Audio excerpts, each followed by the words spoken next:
اللهم صل على محمد وعجل فرجهم.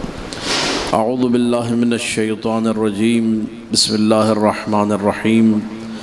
الحمد للہ علی ما انعم وله الشکر علی ما الہم والثناء بما قدم من عموم نعم ابتدأها والصبوغ على ان أصداها والتمام منن ولها.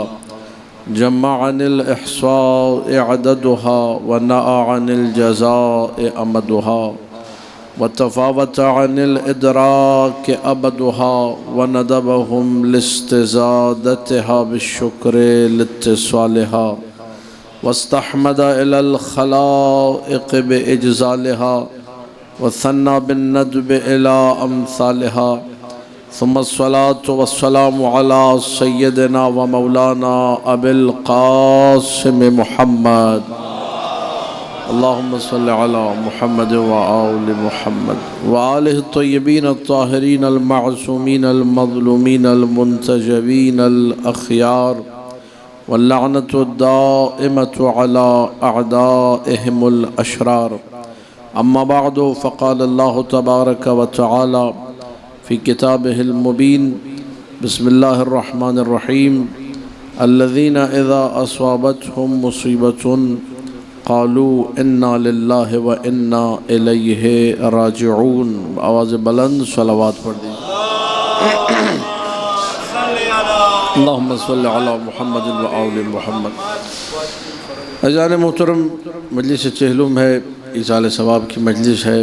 ایک ذاکر مولا کے بلندی درجات کے لیے مجلس منعقد کی گئی ہے.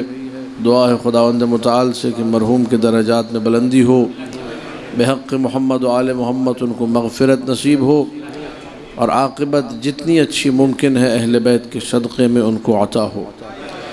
قرآن مجید کی مشہور و معروف آیت، جس آیت کو کلمہ استدراج کہا جاتا ہے، نوٹ کر لیجئے. اکثر علماء کی عبارتوں میں آپ کو نظر آئے گا کہ جیسے ہی تمہیں موت کی خبر ملے، جیسے ہی تمہیں اطلاع دی جائے کہ فلاں صاحب کا انتقال ہو گیا، فلاں صاحب دنیا سے چلے گئے، فلاں صاحب مر گئے، جو بھی تعبیر ہو، جو بھی لفظ ہو، خبر سنتے ہی جیسے ہی انفارمیشن ملی کہ فلاں صاحب چلے گئے، فلاں صاحب کا انتقال ہو گیا، ادب اسلامی یہ ہے، اسلامی اقدار میں سے ایک قدر یہ ہے.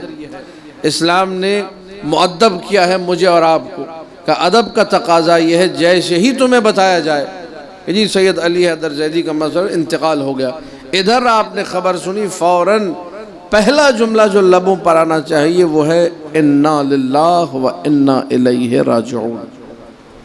کلمہ استدراج، استرجاع، جیسے ہی یہ جملہ سنا آپ نے کلمہ استرجاع کا، انا للہ و انا الیہ راجعون. کیا مطلب ہے اس کا؟ انا للہ، بے شک ہم سب کے سب للہ، اللہ کے لیے ہیں. و انا الیہ راجعون، اور بے شک ہم سب نے پلٹ کر اللہ کی طرف جانا ہے. آغاز بھی اللہ کی طرف سے ہے، انجام بھی اللہ کے پاس ہے. انا للہ، ہم اللہ کے لیے بنے ہیں. یہ اگر انا للہ سمجھ میں آ جائے تو انا الیہ راجعون بڑا آسان ہو جائے گا. بڑی توجہ چاہ رہا ہوں. انا للہ، ہم اللہ کے لیے ہیں، وَإِنَّا إِلَيْهِ رَاجِعُونَ، ہم نے پلٹ کر اس کی طرف جانا ہے. اگر یہ سمجھ میں آ جائے کہ ہم اللہ کے لیے ہیں تو وہ آیت بھی سمجھ میں آ جائے گی وَمَا خَلَقْتُ الْجِنَّ وَالْإِنسَ إِلَّا لِيَعْبُدُونَ. ہمیں رب کی معرفت کے لیے خلق کیا گیا، ہمیں اس کی عبادت کے لیے خلق. اِنَّا لِلَّهِ، ہم اللہ کے لیے ہیں. اگر یہ بات کلیئر ہو جائے، انلائٹن ہو جائے کہ ہم اللہ کے لیے ہیں، انسان اپنے ہر عمل میں للہیت، ہر چیز میں اللہ کو مد نظر رکھے. اس میں رضا الہی ہے یا نہیں ہے؟ ہمارے یہاں معیار للہیت نہیں ہے، ہمارے یہاں معیار للمخلوقیت ہے. ہم لوگ اللہ کو بلا کر مخلوق کے چکر میں لگ گئے ہیں. مخلوق راضی ہو جائے، شوہر حرام کر رہا ہے بیوی راضی ہو جائے، بیوی حرام کر رہی ہے شوہر راضی ہو جائے، بھائی حرام کر رہا ہے بھائی راضی ہو جائے، پارٹنر حرام کر رہا ہے کہ میرا پارٹنر راضی ہو جائے، باپ حرام کر رہا ہے کہ بیوی بچے راضی ہو جائیں، بیوی بچے حرام کر رہے ہیں کہ باپ راضی ہو جائے۔ ساری کائنات ایک دوسرے پہ ڈیپینڈ کر رہی ہے، دوسرے کو راضی کر دو۔ کوئی یہ نہیں دیکھ رہا ہے کہ للہیت ہے یا نہیں ہے، اللہ راضی ہے یا نہیں ہے۔ اِنَّا لِلَّهِ، ہم اللہ کے لیے ہیں۔ مولا حسین نے کربلا جاتے ہوئے ایک مقام پر یہ جملہ کہا جو واقعہ کربلا کی اساسی ترین بنیادوں میں سے ایک بنیاد ہے۔ کربلا منعقد کیوں ہوئی؟ کربلا اسی لیے منعقد ہوئی کہ وہ لوگ جنہوں نے حسین ابن علی جو کہ وجہ اللہ تھے، حسین ابن علی جو کہ حجت اللہ تھے، حسین ابن علی جو کہ خلیفۃ اللہ تھے، جنہوں نے حسین کو خوش کرنا تھا، وہ مخلوق خدا کو خوش کرنے میں لگ گئے۔ مولا حسین نے جملہ کہا لا افلح واللہ، قسم کھا کر کہا ہے جملہ، لا افلح واللہ قوم، وہ قوم کبھی خوش ہو ہی نہیں سکتی، وہ قوم کبھی کامیاب ہو ہی نہیں سکتی، وہ قوم کبھی کامرانی کی سیڑھیوں کو طے کر ہی نہیں سکتی۔ کون سی قوم؟ وہ قوم جس قوم نے اسخط اللہ، جس نے اللہ کو ناراض کر دیا۔ کس چکر میں ناراض کیا؟ بدلہ کیا ہے؟ معاملہ کیا کیا ہے؟ سودا کیا کیا ہے؟ برضا المخلوق، مخلوق کو راضی کر دیا، رب کو ناراض کر دیا۔ لا افلح قوم، دوسرا جملہ، وہ قوم کبھی خوش نہیں ہو سکتی، کامیاب نہیں ہو سکتی۔ اشترا سخط الخالق برضا المخلوق، جس نے رب کی ناراضگی کو خریدا۔ عوض کیا دیا ہے؟ رب کی ناراضگی کو خریدنے کا، مخلوق کو راضی کر لیا۔ اس پورے سینیریو میں آپ کو کہیں للہیت دکھائی نہیں دے گی۔ مخلوق آپ خوش ہو جائیں، خطیب اگر ممبر پر آ رہا ہے اور للہیت نہیں ہے، پبلک خوش ہو جائے، میرے سامع خوش ہو جائیں، اللہ راضی ہوتا ہے، ہو ناراض ہوتا ہے، مجھے اس کی کوئی پرواہ نہیں۔ اس کا مطلب انا للہ نہیں پایا جاتا۔ جب انا للہ مبدأ میں نہ ہو، اسٹارٹ میں انا للہ نہ ہو، انا الیہ راجعون کی منزلیں بڑی مشکل ہو جاتی ہیں، خدا کی طرف پلٹنا بڑا سخت ہو جاتا ہے۔ اور آج چونکہ یوم مواخات بھی ہے، آج وہ دن ہے کہ جس دن اللہ کے رسول نے علی ابن ابی طالب کو کہا تھا انت اخی فی الدنیا والآخرہ، تم میرے بھائی ہو دنیا میں اور آخرت میں۔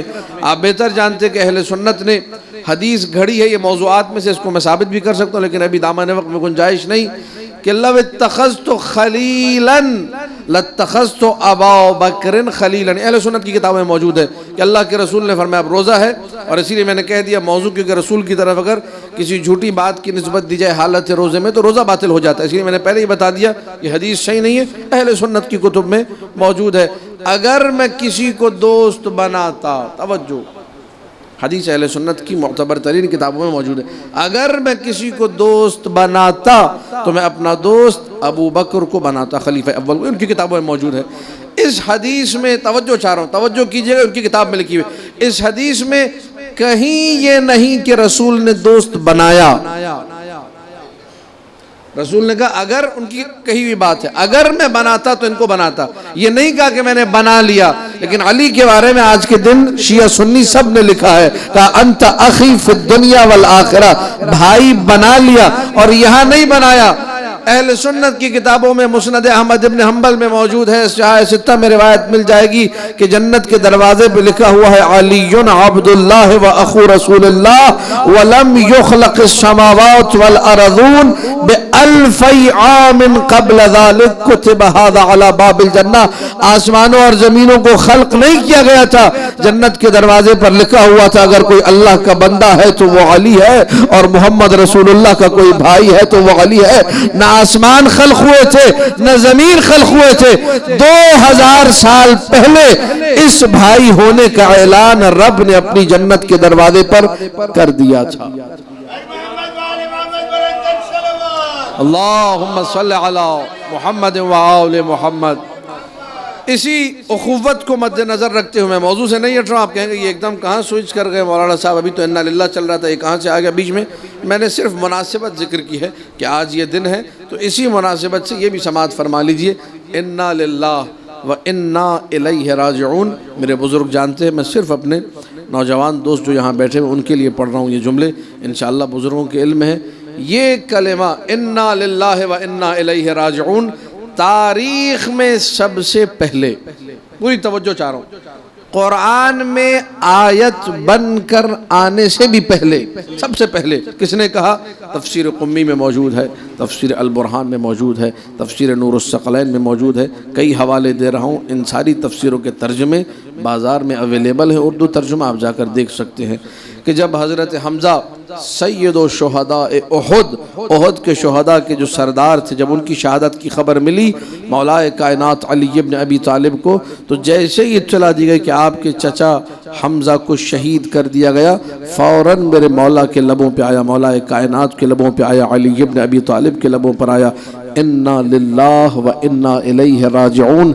رب کو علی کے لبوں سے نکلا ہوا یہ جملہ اتنا پسند آیا۔ قرآن کی آیت نازل کی، الذین اذا اصابتہم مصیبہ، وہ لوگ جن پر مصیبت پڑتی، وہ لوگ کون ہیں؟ یہاں کوئی بہت سارے لوگ نہیں ہیں، یہاں پہلا وہ فرد جس نے انا للہ کہا وہ علی ابن ابی طالب ہیں۔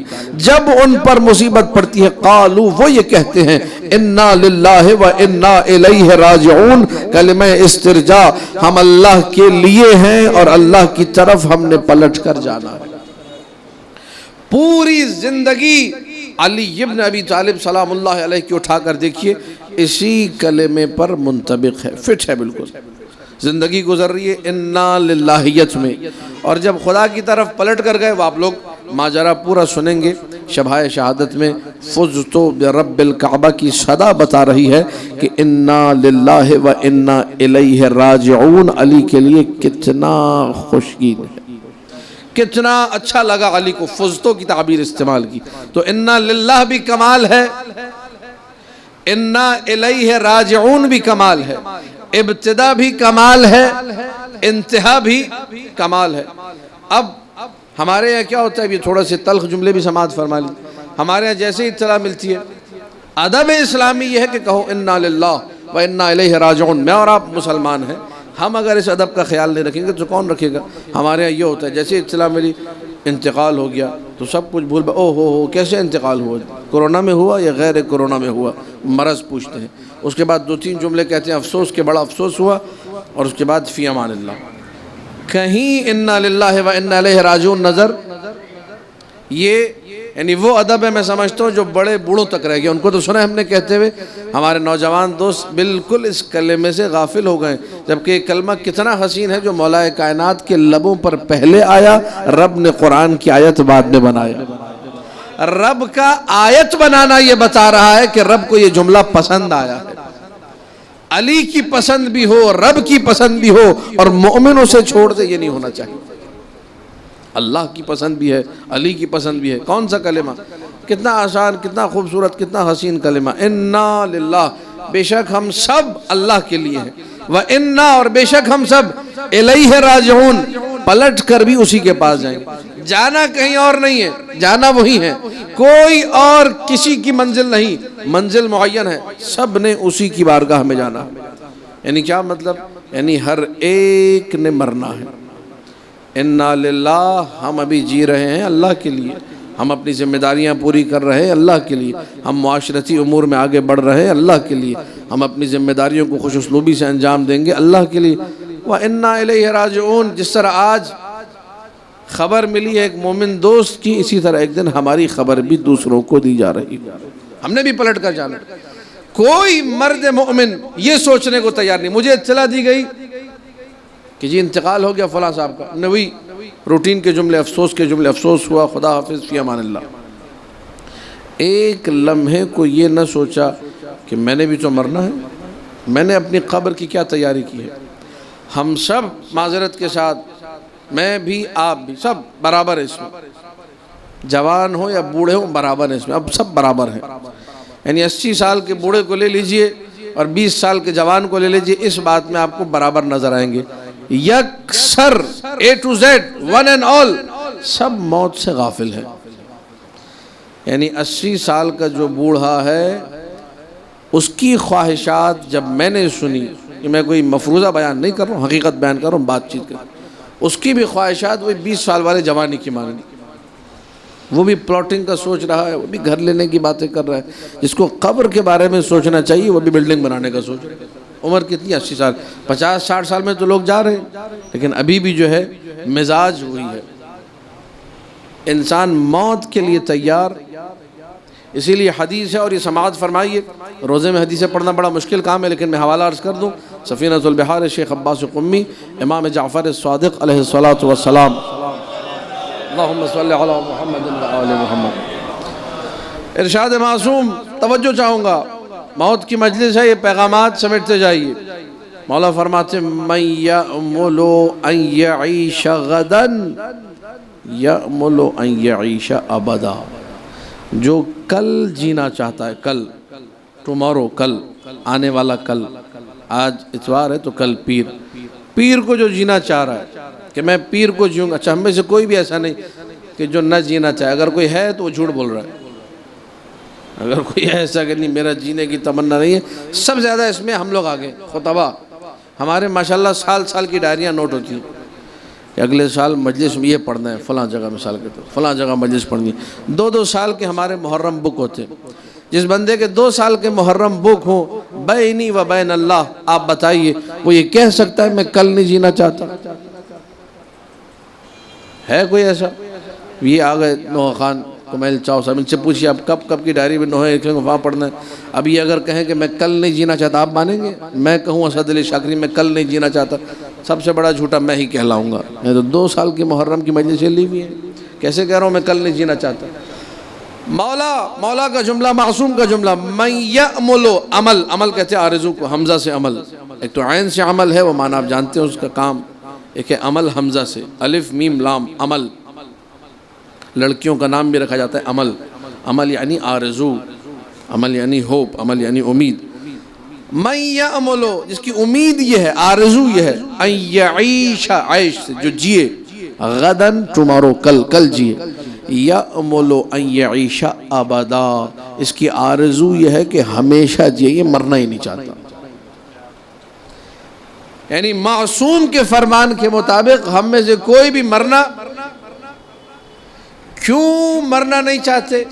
اس لیے مرنا نہیں چاہتے کہ موت کی حقیقت سے واقف نہیں۔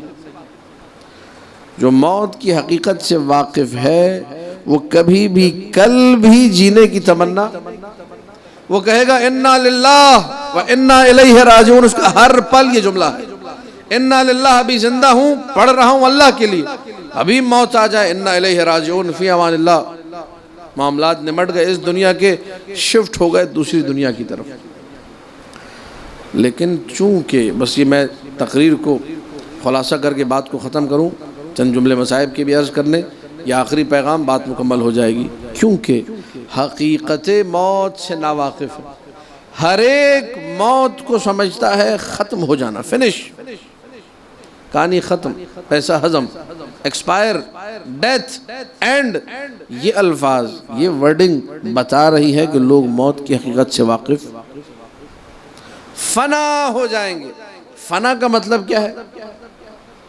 اکارڈنگ ٹو ڈکشنری، فنا کا مطلب ہے تفرق الاجزاء، ڈویژن آف پارٹس، اجزاء کا بکھر جانا۔ ایک چیز مرکب ہے، یہ ممبر مرکب ہے، اس کی لکڑی، کیلے شیلے ساری توڑ پھوڑ کے الگ کر دیجئے، یہ فنا ہے۔ میں آپ کے سامنے بھی مرکب ہوں، اگر یہ سارا جسم تحلیل ہو جائے، ڈویژن کا شکار ہو جائے، سر کہیں، دڑ کہیں، ہاتھ کہوں، پاؤں سب ادھر ادھر، کہا جائے گا فنا، یہ فنا ہے۔ میں اور آپ موت کو فنا سمجھتے ہیں، ختم ہو جائیں گے، اس کے بعد کچھ بھی نہیں ہے۔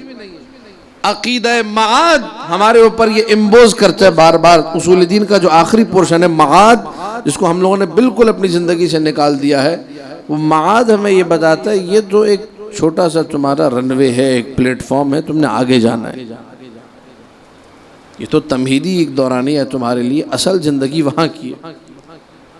اگر معاد کا عقیدہ مضبوط ہو جائے، ہمارے سینکڑوں مسئلے پلک جھپکنے سے پہلے حل ہو جائیں گے۔ اور آپ دیکھیے، میں عرض کرتا ہوں مثال آپ کی خدمت میں، جن کا عقیدہ معاد مضبوط ہے ان کی زندگی کی بڑی بڑی مشکلیں حل ہے۔ ایک بندہ ہے 10,000 روپے پہ لڑ رہا ہے اسی معاشرے میں، کراچی شہر میں 10,000 روپے پہ لڑا، اتنا لڑا کہ 10 سال گزر گئے، معافی تلافی کی نوبت ہی نہیں آ رہی۔ 10 سال پہلے ایک پھڈا ہوا تھا، 10 سال پہلے ایک جھگڑا ہوا تھا، کتنے روپے پہ؟ 10,000 روپے پہ۔ تب 10,000 روپے کی ویلیو آج کے شاید لاکھ روپے کے برابر ہوگی، زیادہ تو نہیں ہوگی۔ 2 لاکھ کر لیجیے، 5 لاکھ کر لیجیے، چلو 5 لاکھ کے برابر تھی، حالانکہ میں جانتا ہوں اتنی نہیں تھی سپوز۔ پھر بھی کیا یہ 5 لاکھ اتنی ویلیو رکھتے ہیں کہ اس کے لیے 2 مومن بھائی زندگی بھر لڑے؟ وجہ کیا ہے؟ وجہ یہ کہ عقیدہ معاد مائنس ہو گیا۔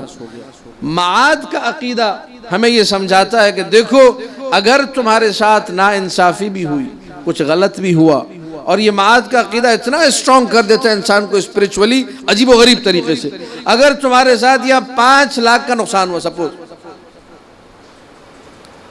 تم نے رضائے الہی کی خاطر، اچھا اس میں قطعاً میں یہ نہیں کہہ رہا کہ آپ اپنا حق طلب مت کریں، قطعاً میں یہ نہیں کہہ رہا کہ آپ جو ہے مثال کے طور پر مکمل طور پہ جہاں بھی دھوکہ ہو آپ بس پیچھے ہٹتے جائیں، یہ نہیں کام نہیں، قطعاً یہ مطلب نہیں ہے، لیکن بہت سارے مقامات ایسے ہیں جہاں پہ بڑے مصالح کی خاطر، بڑی مصلحتوں کی خاطر، شیعہ قوم میں جھگڑا ہو رہا ہے، اس کی خاطر اگر انسان اپنے پیچھے ہٹے اپنے حق سے کہ جھگڑا ختم ہو جائے، اس سے بڑی مصلحت نہیں ہو سکتی۔ شیعہ قوم کا اتحاد پارا اور کہا کہ میں اپنے حق سے پیچھے ہٹتا ہوں، یہ جھگڑا ختم کرو، اس سے بڑی مصلحت کوئی نہیں ہے۔ اگر رضا الہی کی خاطر کوئی بندہ پیچھے ہٹا، خداوند متعال بروز حشر وہ اجر عطا کرے گا جس کا تصور نہیں کر سکتا۔ لیکن جس کو بلیو ہو، جس کو فیتھ ہو، جس کو یقین ہو، جو مرحلہ ایقان پر ہو کہ ہاں ایسا ہوگا، وہ پیچھے ہٹے گا۔ جس کو یقین ہی نہیں ہے آخرت میں، وہ کیوں ہٹے گا؟ ادھر باپ دنیا سے گیا، کراچی شہر ہے، کہیں اور کی بات نہیں کر رہا، کوئی یہ نہ کہے کہ لطیفے واقعات سپوزے اور جنا مفروضے اور قسم کی بات، نہ اسی کراچی شہر کی بات۔ ادھر باپ دنیا سے گیا، سویم سے پہلے بچے لڑ رہے تھے جائیداد پر، ابھی سویم نہیں ہوا، ابھی 3 دن نہیں آیا باپ کو مرے ہوئے، دوسرے دن بچے لڑ رہے تھے، یہ پورشن تمہارا، یہ پورشن ہمارا، اور لڑ مہذبانہ طریقے سے نہیں رہے تھے، انتہائی غیر مہذب طریقے سے لڑ رہے تھے۔ کیوں؟ آخرت کا عقیدہ نہیں ہے۔ باپ کو بھی سمجھ رہے ہیں باپ گیا اس طرح، ایسا نہ ہو کہ باپ کے جانے کے بعد اس طرح ہمارا ہو کہ پرسان حال نہیں، یہ مال بھی چھن جائے اور ہم بالکل ہی فقیر ہو جائیں۔ سارا بھروسہ اس دنیا پر ہے، آخرت سے کوئی تعلق۔ اسی لیے معصوم کے سامنے جب کہا گیا کہ ابن رسول اللہ انا خلقنا للفنا، اے فرزند رسول ہمیں فنا کے لیے خلق کیا گیا ہے، فنا مرنے کے لیے پیدا کیا گیا ہے، فنا کے لیے اللہ نے بنایا کیوں؟ مٹ جانے کے لیے، ختم ہو جانے کے لیے۔ معصوم نے روک دیا کہ خبردار اپنی زبان کو لگام دو، خاموش، یہ جملے مت کہو کہ ہمیں فنا کے لیے خلق کیا گیا، انا خلقنا للبقاء، ہمیں بقا کے لیے پیدا کیا گیا، فنا کے لیے نہیں پیدا کیا گیا۔ حقیقت کیا ہے موت کی؟ مولانا نے ایک جملے میں واضح کر دی کہ انما تنقلون من دار الی دار، حقیقت موت یہ ہے تم ایک گھر سے دوسرے گھر منتقل ہو جاتے ہو۔ موت یعنی انتقال، موت یعنی یہاں سے اٹھے اور بارگاہ مولا میں چلے گئے اگر مولا کو ماننے والے ہو۔ موت یعنی ایک گھر سے دوسرے گھر۔ جو یقین رکھے گا وہ پھر دنیا میں چھوٹی موٹی چیزوں پہ لڑنا تو بالکل نکال ہی دے گا، 2,000 10,000 20,000 پہ لڑنا چھوڑ دے گا، ٹھیک ہے چھوڑ دیا میں نے، مجھے وہاں جو اجر ملے گا ٹھیک ہے، تو اپورچونٹی مل رہی ہے، گڈ اپورچونٹی ہے یہ کہ یہاں اگر کوئی ناانصافی کرے چپ ہو کے پیچھے ہٹ جاؤ، میرے معاملات پتہ نہیں اچھے ہیں یا نہیں، پتہ نہیں نماز روزہ قبول ہوگا نہیں ہوگا، پتہ نہیں یہ مجلس قبول، شرافت سے پیچھے ہٹ جاؤ، یہیں اللہ کوئی اجر وجر وہاں دلا دے گا، وہاں معاملات سیدھے ہو جائیں گے۔ یہ سوچ کون رکھے گا؟ جس کا عقیدہ آخرت مضبوط ہوگا۔ دوسروں کے مالی معاملات میں کون ڈنڈیاں نہیں مارے گا؟ جس کا عقیدہ آخرت اچھا ہوگا۔ جس کو آخرت پہ عقیدہ ہی نہیں، سب کچھ یہیں سمجھ رہا ہے، وہ کبھی بھی 1 روپیہ چھوڑنے کو تیار، کیونکہ وہ سمجھتا ہے سب کچھ یہی ہے، آخرت سے کوئی تعلق ہی اس کا۔ جبکہ معصوم کا ارشاد ہے الدنیا خلقت للآخرہ، دنیا کو بنایا ہی آخرت کے لیے گیا ہے۔ ہم لوگ سمجھتے ہیں کہ دنیا برائے دنیا ہے، دنیا برائے آخرت کوئی بھی نہیں سمجھتا ہم میں سے۔ دنیا برائے دنیا اور دنیا برائے دنیا، اور اسی دنیا میں مرتے رہو، اسی دنیا میں آگے جانے کا تصور ہی۔ ہر انسان دھوکے میں ہے، ہر انسان فریب کی زندگی بسر کر رہا ہے، خود دھوکے میں ہے، دوسروں کو بھی دھوکہ دے رہا ہے، موت سے غافل ہے۔ میر بابر علی عنیس نے کہا تھا، ایک اصلاحی شعر ہے، انسان کو قبر کی طرف متوجہ کر رہا ہے، مت کر اتنا غرور کہ مرنا ہے تجھے، آرام ابھی قبر میں کرنا ہے تجھے. ہر ایک نے قبر میں جانا ہے، کوئی بھی قبر کی تیاری کرنے کو تیار نہیں ہے. انا للہ و انا الیہ راجعون. یہ کلمہ احد کی جنگ، احد کا میدان، احد کے مقام پر جب خبر ملی مولا کائنات کو، مولا کائنات نے کہا انا للہ و انا الیہ راجعون. اور یہی کلمہ کسی وادی میں حسین ابن علی کی جب آنکھیں بند ہوئی تھی، نیند ہماری جیسے نیند نہیں ہے، یہ ہمارا عقیدہ ہے. 8ویں مولا کی حدیث ہے کہ ہماری نیند تمہاری نیند کی طرح نہیں، ہمارا جاگنا تمہارے جاگنے کی طرح نہیں. معصوم حجت اللہ ہے. حجت اللہ اگر سو جائے تو کائنات کے معاملات بگڑ جائیں گے. وہ سونا ہمارے سونے کی مانند نہیں ہے. جس طرح ہم جاگ رہے ہوتے ہیں معصوم ویسے سوتا ہے، بالکل بیدار ہوتا ہے. تو مولا سوئے، اس لیے میں نے کہا پہلے وضاحت کر دوں کہ سونے سے مراد وہ والا سونا نہیں جو ہمارا والا سونا. ایک لمحے کو آنکھیں بند ہوئی ہیں، فقط ظاہری طور پہ آنکھیں بند ہیں. جیسے ہی آنکھیں کھلی حسین ابن علی کے لبوں پر آیا انا للہ و انا الیہ راجعون. بیٹے علی اکبر نے پوچھا بابا یہ کلمہ استرجاع کیوں کہا، یہ انا للہ و انا الیہ راجعون کیوں کہا؟ بیٹے میں نے خواب دیکھا ہے. کیا خواب دیکھا ہے؟ یہ قافلہ جو جا رہا ہے، اس قافلے کے پیچھے پیچھے موت بھی سفر کر رہی ہے. جتنے ہیں سب نے موت کی وادی میں قدم رکھنا ہے. یہ ہے علی اکبر شیر خدا کا پوتا. جیسے ہی یہ سنا کہ اس قافلے کے پیچھے موت جا رہی ہے، کہا یا ابتاہ اولسنا علی الحق. بابا کہ ہم حق پر نہیں ہیں؟ کہا بالکل حق پر ہیں. بھلا ہم حق پر نہیں تو کون حق پر ہے؟ اذن لا نبالی نقع علی الموت ام الموت یقع علینا. ہمیں کوئی پرواہ نہیں کہ موت ہم پر آ پڑے یا ہم موت پر جا پڑے. یہی جملہ علی ابن ابی طالب نے کہا تھا جب موت سے ڈرایا گیا میدان جنگ میں. کہا واللہ لا یبالی علی ابن ابی طالب وقع علی الموت ام الموت یقع علی. خدا کی قسم ابو طالب کے بیٹے کو کوئی پرواہ نہیں وہ موت پر جا پڑے یا موت اس پر آ پڑے. یہی جملہ علی اکبر کی زبان سے ادا ہو رہا ہے. علی اکبر وہ بیٹا ہے. علی اکبر حسین کے لیے وہ ہستی ہے جس میں حسین کو کبھی نبوت دکھتی ہے، کبھی امامت دکھتی ہے.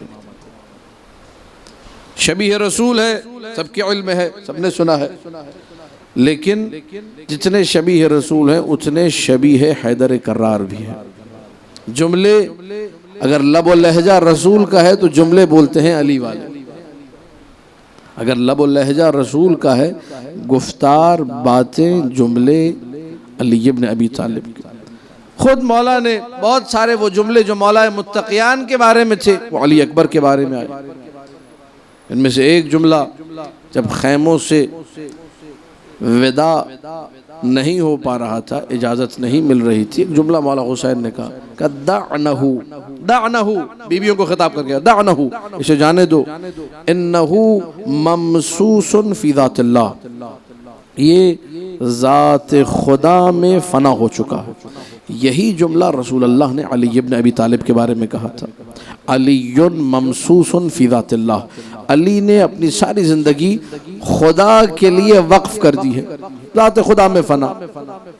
ممسوس فی ذات اللہ، علی ابن ابی طالب کے بارے میں رسول نے کہا، حسین ابن علی نے علی اکبر کے بارے میں کہا ممسوس فی ذات اللہ، یعنی ساری زندگی خدا کے لیے. یعنی انا للہ. علی اکبر کا انا للہ بھی عجیب ہے، علی ابن ابی طالب کا انا للہ بھی عجیب ہے. دونوں انا للہ کہہ رہے ہیں.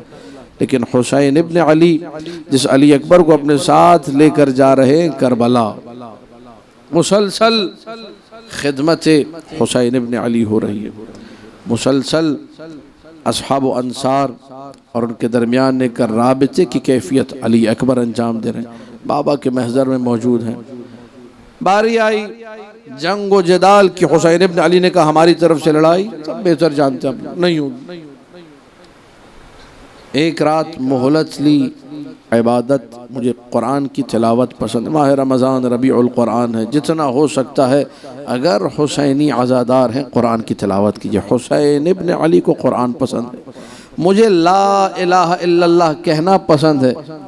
شب عاشور اصحاب کے لا الہ الا اللہ کہنے کی صدائیں بلند تھی، سبحان اللہ کہنے کی صدائیں بلند تھی، لا حول ولا قوت الا باللہ کہنے کی صدائیں بلند تھی، مجھے پسند ہے۔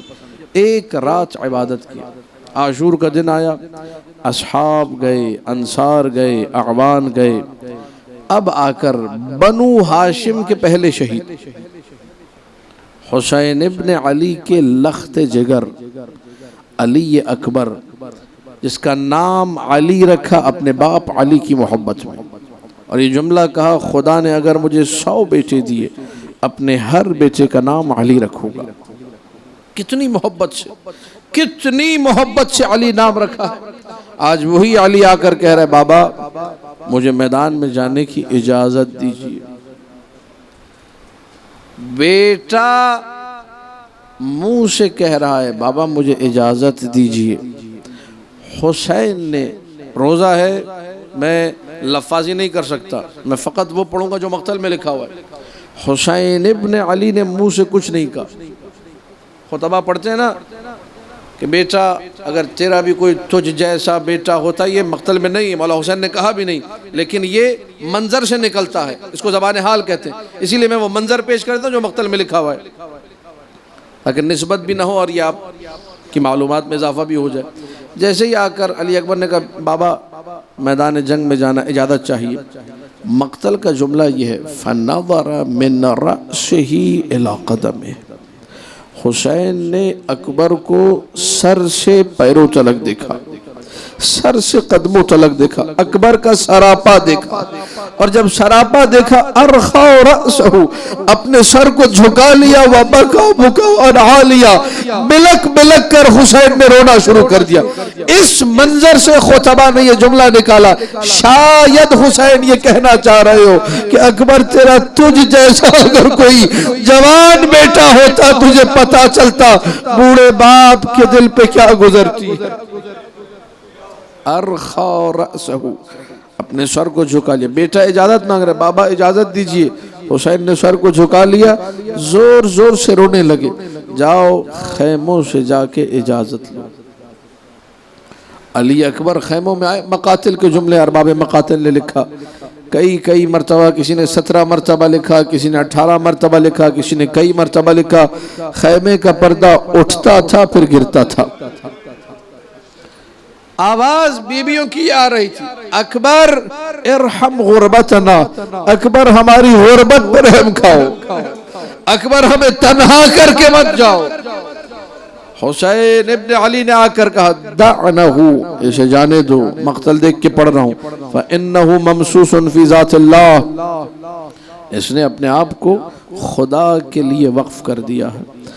اکبر آئے میدان میں، حسین ابن علی نے سوار کرایا، اپنی داڑھی، محاسن مبارک داڑھی کو حسین نے ایک ہاتھ سے تھاما، شہادت کی انگلی بلند کی، اللہم اشہد علی ہؤلاء القوم، بڑا صدمہ ہے حسین کے دل پر، اللہم اشہد علی ہؤلاء القوم، بارلا تو گواہ رہنا، فقد برز الیہم غلام اشبہ الناس برسول اللہ خلقا و خلقا و منطقا، بارلا ایسا جا رہا ہے جو شبیہ رسول ہے، بولتا ہے تو لگتا ہے رسول بول رہے ہیں، چلتا ہے تو لگتا ہے رسول چل رہے ہیں، جس کی ہر عادت رسول کے جیسی ہے، وہ شبیہ رسول جا رہا ہے۔ کننا اذا اشتقنا الى زیارت جدنا نظرنا الیہ، اے میرے اللہ جب مجھے اپنے نانا کو دیکھ رہا ہوتا تھا میں اکبر کے چہرے کی زیارت کر لیتا تھا۔ اکبر کو روانہ کیا حسین نے، لیکن اکبر کو کچھ آہٹوں کی آواز آ رہی ہے، جب مڑ کے دیکھا تو بوڑھا باپ بھی پیچھے پیچھے چلا آ رہا ہے، آواز دے رہا ہے اکبر بیٹے جب تلک جا رہے ہو مڑ مڑ کے زیارت کراتے۔ دو جملوں کی اور زحمت میں مختصر کر رہا ہوں، دامن وقت میں گنجائش نہیں۔ اکبر روانہ ہوئے، میدان جنگ میں 120 یزیدیوں کو واصل جہنم کیا، کفار کو تہہ تیغ کیا، لوٹ کر آئے بابا کے پاس، یا ابتا العطش، بابا پیاس لگ رہی ہے۔ حسین، مختلف روایتیں ہیں، میں سب مائنس کرتے ہوئے آگے بڑھ رہا ہوں، مختلف روایتیں، صرف اتنا، جاؤ بیٹے اب تمہیں تمہارے نانا حوض کوثر سے سیراب کریں گے۔ آئے اکبر میدان میں، پھر جنگ لڑی ہے، 80 کے قریب افراد، 200 یزیدیوں کو جب واصل جہنم کر چکے۔ مرہ ابن منقذ عبدی کہتا ہے، اگر میں نے اکبر کی ماں کو اکبر کے غم میں نہ بٹھایا، سارے عرب کے گناہوں کا بوجھ میری گردن پہ۔ یہ کہہ کے ایک مقام پر چھپ گیا، علی حیدر کرار کا لال ہے، مذاق چھوڑیے کوئی سامنے آ کر مقابلہ کر سکے۔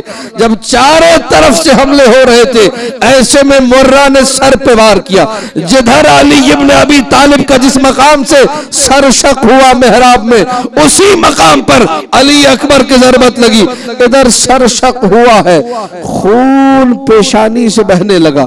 جب خون پیشانی سے بہا، رہوار کی آنکھوں میں آیا، رہوار خیموں کی طرف لے کر نہ گیا، لے گیا لشکر یزید کی طرف، جس کے ہاتھ میں جو تھا فَقَطَّعُوهُ عِرْبًا عِرْبًا، ٹکڑے ٹکڑے کر ڈالا علی اکبر کو۔ آواز دیا، ابتا علیک من السلام، بابا سلام آخر قبول کیجئے۔ آخری جملہ زحمت تمام کی، دوڑے حسین، ختم ہو گئی مجلس، دوڑے حسین، ادھر حسین دوڑے، ادھر زینب خیموں سے دوڑی۔ معلوم ہے زینب کو بھائی کے لیے بڑا صدمہ ہے۔ حسین دوڑے، زینب دوڑی، حسین دوڑے، زینب دوڑی، لیکن مقتل نے لکھا ہے، میں روزے سے ہوں، مقتل میں دیکھ کر پڑھ رہا ہوں، جب حسین ابن علی اکبر کے سرہانے پہنچے تو دیکھا زینب پہلے سے بیٹھی ہوئی ہے۔ بہن زینب میری زندگی میں آ گئی، جاؤ خیموں میں واپس جاؤ، سوال جواب، مجلس ختم۔ زینب کیسے پہلے پہنچ گئی؟ مقتل نے لکھا، جب علی اکبر نے آواز بلند کی، یا ابتا علیک من السلام، جیسے ہی آواز بلند کی، حسین بھی دوڑے، زینب بھی دوڑی کہ اب میرا بھائی بچ نہ پائے گا، صدمہ بڑا ہے۔ حسین جب دوڑے، رستے میں زمین کربلا پہ گر گئے۔ اب بعد کا سفر کوہنیوں اور گھٹنوں پہ طے کیا۔ اکبر بیٹھے، مجھے آواز دو، لیکن زینب دوڑ کر پہنچ گئی۔ بس یہی وہ منزل تھی جہاں زینب پہلے سے موجود تھی۔ بہن زینب واپس چلی جاؤ۔ حسین پہنچے، آواز دی، آؤ بنی ہاشم کے نوجوانوں، وہ حسین جس نے سارے جنازے خود اٹھائے، قاسم کا پامال لاشا سینے سے لگا کے اٹھایا، اکبر کا لاشا اٹھانے کی ہمت نہیں۔ آؤ جوانان بنی ہاشم، یا فتیان بنی ہاشم احملوا اخاکم، آؤ اکبر کا لاشا اٹھاؤ۔ جوانان بنی ہاشم لے کر چلے، اندھیری ہو گئی حسین کی۔ الا لعنت اللہ علی القوم الظالمین، وَسَيَعْلَمُ الَّذِينَ ظَلَمُوا عَلَى مُحَمَّدٍ أَيَّ مُنْقَلَبٍ يَنْقَلِبُونَ۔ ماتم حسین۔